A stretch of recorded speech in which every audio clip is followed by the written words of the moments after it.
오늘은 11월 28일 목요 열린 예배로 하나님께 예배를 드립니다. 뒤에 문을 좀 닫아주시면 좋겠어요. 소리가 들려서요. 복음주의자의 삶이라는 제목으로 함께 말씀을 나누겠습니다. 오늘 바울팀은 아테네, 어저께 아테네를 떠나서 오늘 어디로 오냐면 고린도라는 곳에 옵니다. 그리고 여기에서 11절에 보시면 읽진 않았지만 11절에 보시면 1년 6개월을 머물며 하나님의 말씀을 가르쳤다. 그래서 결국 어떻게 해요? 고린도 교회가 세워지게 되는 거죠. 아덴에서의 사역과 오늘 이 고린도에서의 사역을 통해 고린도 교회가 세워지는 것이죠. 고린도가 어떤 곳이냐? 고린도는 동서로는 바다와 연결되어 있고 남북으로는 도로가 연결되어 있어요. 그러니까 동서남북 사통팔달이 다 도로로 연결되어 있는 정말 요지입니다. 그리고 그러다 보니까 돈이 모이고 사람이 모이는 상업의 중심지가 바로 고린도였어요.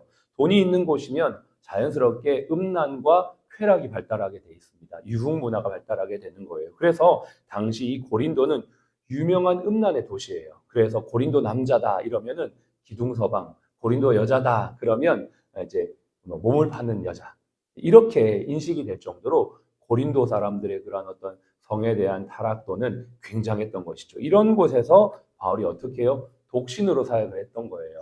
얼마나 유혹이 많았겠습니까? 독신으로 사역하다 보면 여러 가지 유혹, 성적인 유혹들이 있는데요. 고린도전서 2장 3절에 보니까 바울이 이렇게 고백을 해요. 내가 너희 가운데 거할 때에 고린도에 있을 때 약하고 두려워하며 심히 떨었도다. 그러니까 이런 어떤 시험거리, 여러 가지 어떤 또 다른 형태의 핍박이죠.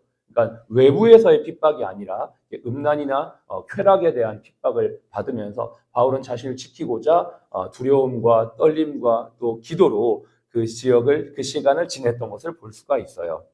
그런데 그런 바울에게 참 하나님의 은혜로 아굴라라고 하는 동역자를 만나게 돼요. 2절에 보시면 이렇게 나와 있어요. 아굴라라 하는 본도에서 난 유대인 한 사람을 만나니, 이 사람은 이제 유대인이면서 또 크리스찬, 기독교인이에요. 이 사람 만나는데 이 사람의 아내도 신실한 그리스도인이에요. 브리스길라라고 하는 이름이 소개가 되고 있죠. 이 사람들을 이렇게 바울이 만납니다. 지금 현재 바울은 어떤 상태냐? 혼자 아덴을 지나 고린도에 와 있죠. 원래는 실라와 디모데가 함께 가야 되는데 여러 가지 여정의 일정상 혼자 지금 바울은 아덴을 지나 고린도에 있는 상황이었어요. 그러니까는 혼자 있는 데다가 또 음란의 유혹이 있는 데다가 두려움과 떨림과 약함에 있는 상태에 마침 하나님께서 아굴라와 브리스길라라고 하는 신자부부를 만나게 하신 거예요. 3절에 보니까 이 사람들이 어떠한 사람들이냐? 생업이 같으므로 함께 살며 일을 하니 그 생업은 뭐예요? 천막을 만드는 일이다.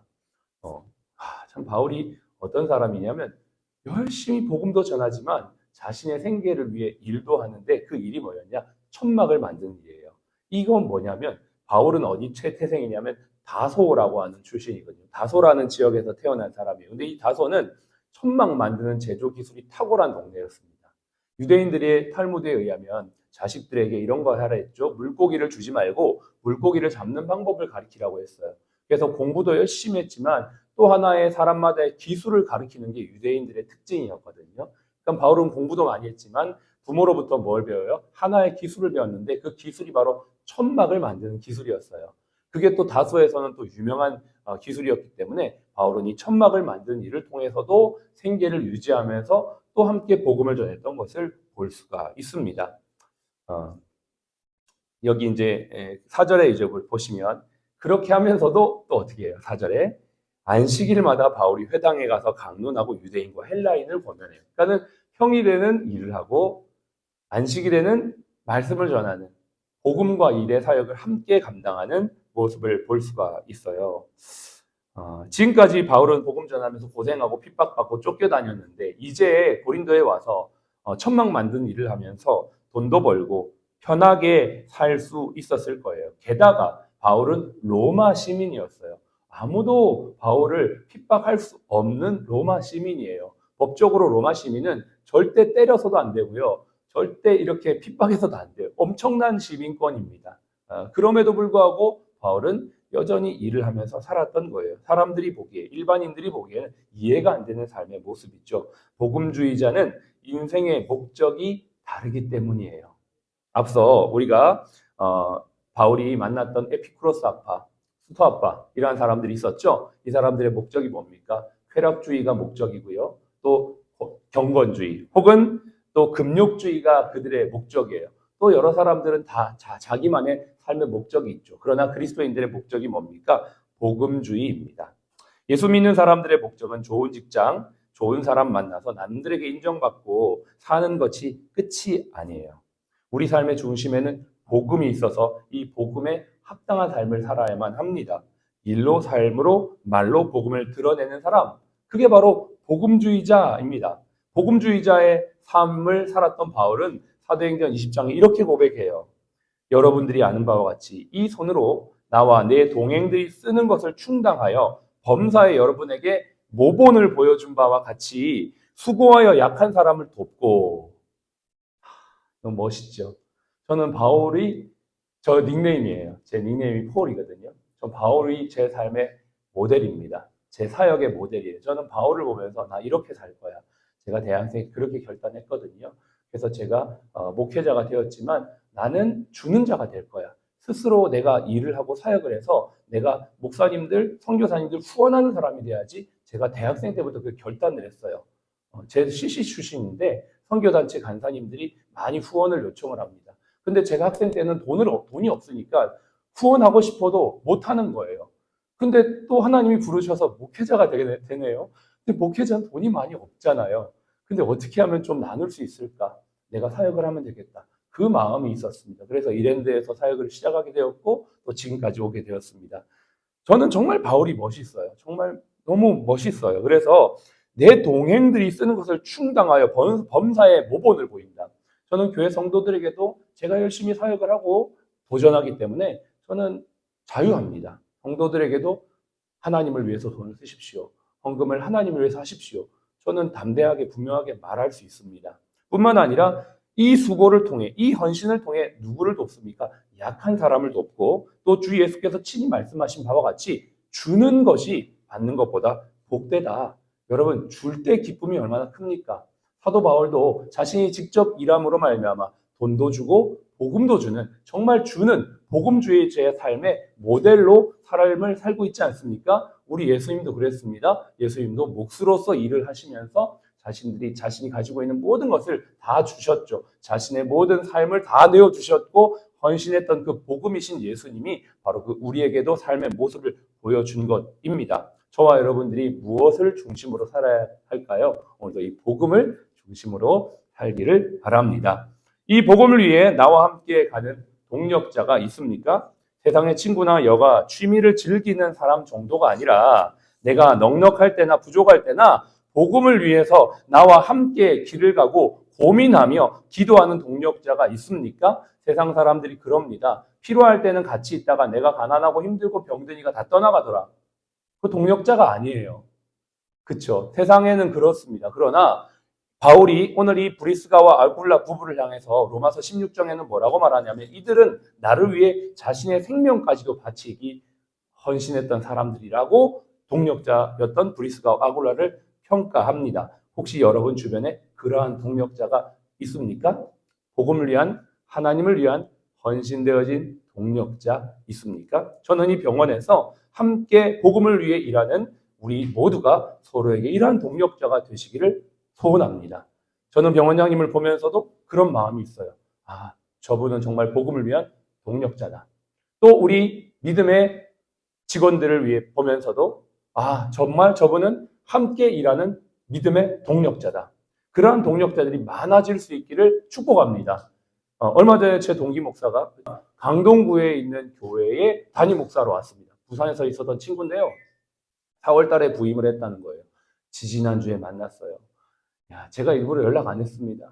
왜? 처음에 교회 부임하면 바빠요.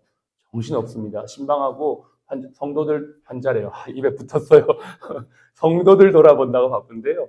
근데 처음에는 일부러 연락 안 했는데 지지난주에 만나서 얘기하면서 교제하면서 얼마나 좋던지 대학교 때 만났던 그 동력자 CCC 친구가 이제는 여기에서 강동구에서 담임 목사로 청빙 받아 왔다고 하는 소식이 얼마나 반갑고 기쁘던지 야, 우리 자주 만나자, 자주 보자, 우리 서로 도울 수 있는 거 동력하자.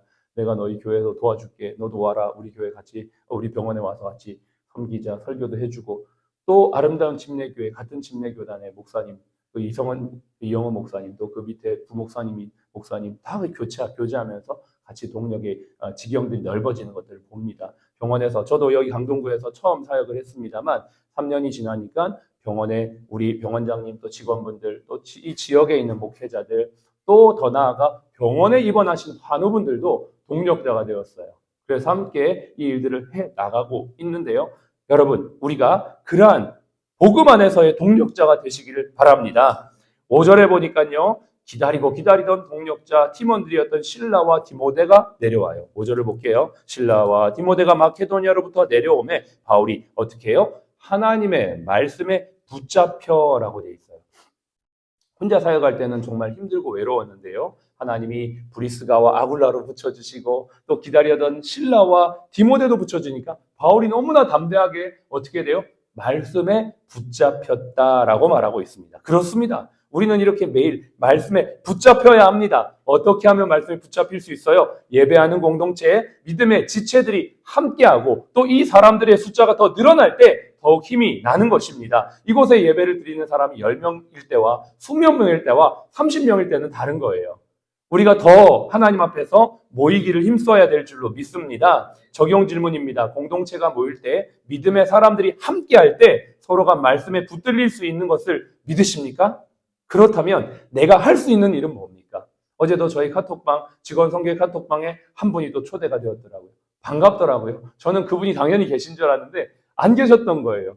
어쨌든 들어오시니까 너무나 반갑습니다. 하트도 날려주셔서 감사해요.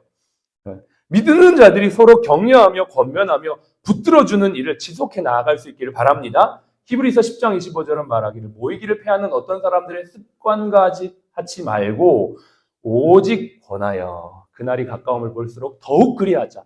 우리가 각자 떨어져 있으면 힘이 약하지만 바울과 실라와 디모데와 아굴라와 브리스가가 함께 있을 때 어떻게 돼요? 말씀에 붙들리는 역사가 일어나게 될 줄로 믿습니다.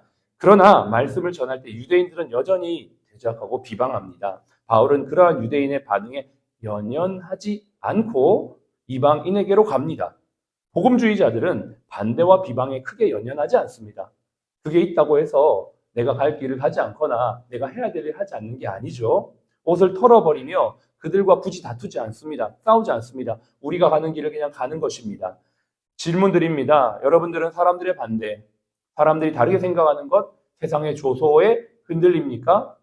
아니면 사람들의 반대 때문에 그들과 논쟁하거나 다투입니까? 아니면 그냥 지나쳐서 내가 가야 되는 복음의 길을 묵묵히 가고 있습니까? 저와 여러분들이 바울처럼 하나님의 길을 묵묵히 가기를 원합니다. 7절에 보시면 거기서 옮겨 하나님을 경외하는 디도 유스로도라는 사람의 집에 들어가니 그 집은 회당 옆이라. 또 회당장 그리스도바가 온 집안과 더불어 주를 믿으며 수많은 고린도 사람들도 듣고 믿어 세례를 받더라라고 말하고 있어요. 여기에서 우리는 바울의 전도 전략을 볼 수가 있습니다. 이 사람이 지금 옮겨서 간 곳이 어디냐면 디도 유스도라고 하는 사람의 집에 들어갔는데 그 사람의 집은 회당 옆이에요. 그리고 그 회당의 리더, 회당장이 그리스도가 아니고 그리스보라고 하는 사람인데요. 이 사람이 바울을 통해 복음을 듣게 되고 이 사람의 복음을 들음으로 말미암아 가정과 주변의 영향력이 흘러가는 것이에요. 전 전략이에요. 한 영향력 있는 사람을 변화시킴으로 말미암아 그의 밑에 영향을 받고 있는 모든 사람을 변화시키는 전도 전략을 바울은 쓰고 있는 것이죠. 병원에서 가장 영향력 있는 그룹은 역시 의사입니다. 우리 의사 선생님들이 바르게 세워지고 또 우리 의사 선생님들이 하나님을 믿을 때 그 주변에 있는 간호사들과 또 환자들도 엄청난 영향을 받게 됩니다. 저와 여러분들이 이것을 우리가 기억하기를 바랍니다. 어떤 사람들을 차별하는 게 아니고 우리가 더 나은 복음 중심 병원이 되기 위해서는 의료진들의 복음화가 정말 절실히 필요하고 중요한 전략이에요. 우리가 이걸 위해서도 계속 기도하고 있어요. 그리고 우리 여기 함께 계시는 병원장님이야 모든 우리 의사 선생님들 복음으로 잘 세워져서 여러분들이 선한 영향력을 발휘할 수 있는 하나님의 사람들이 되시기를 축복합니다. 신실한 의사로 세워지는 것, 내가 그러한 믿음의 사람으로 세워지는 것 자체가 경쟁력입니다. 하나님 나라의 경쟁력이고 우리 병원의 경쟁력이며 여러분이 가질 수 있는 아주 강력한 경쟁력입니다. 저는 우리 병원에 이러한 신실한 의사 선생님들이 많이 세워져서 우리 병원이 믿음의 병원, 성교 병원으로 세워져서 주변에 많은 우리 병원을 본받고자 하는 기독 병원들에게 선한 영향력을 끼치는 우리 병원이 되어지는 복음 중심의 제자, 복음 중심의 의료진, 복음 중심의 삶을 살아가는 오늘 저와 여러분들의 삶이 되시기를 축복합니다. 기도하겠습니다. 네, 제가 한번 기도하겠습니다. 시간 좀 많이 지나서요. 하나님 감사를 드립니다. 오늘 우리는 바울의 여정을 통하여 복음 중심의 삶의 모습을 다시 한번 묵상하게 됩니다. 하나님의 뜻을 따라 우리와 우리 병원이 세워져 갈 수 있도록 여기 있는 한 분 한 분이 그렇게 세워져 갈 수 있도록 축복하여 주시옵소서. 지금은 우리의 생명이요 부활하신 예수 그리스도의 은혜와 아버지 하나님의 극진하신 사랑하심과 성령님의 내주교통 충만한 인도하심이 오늘 복음 중심으로 세워져 주님의 선한 영향력을 끼치기를 원하는 우리 모든 사랑 플러스 가족 머리 위에 또 모든 환우분들 머리 위에 지금부터 영원토록 함께 하시기를 예수님의 이름으로 축복하며 기도합니다. 아멘. 감사드립니다. 예, 좋은 하루 되세요.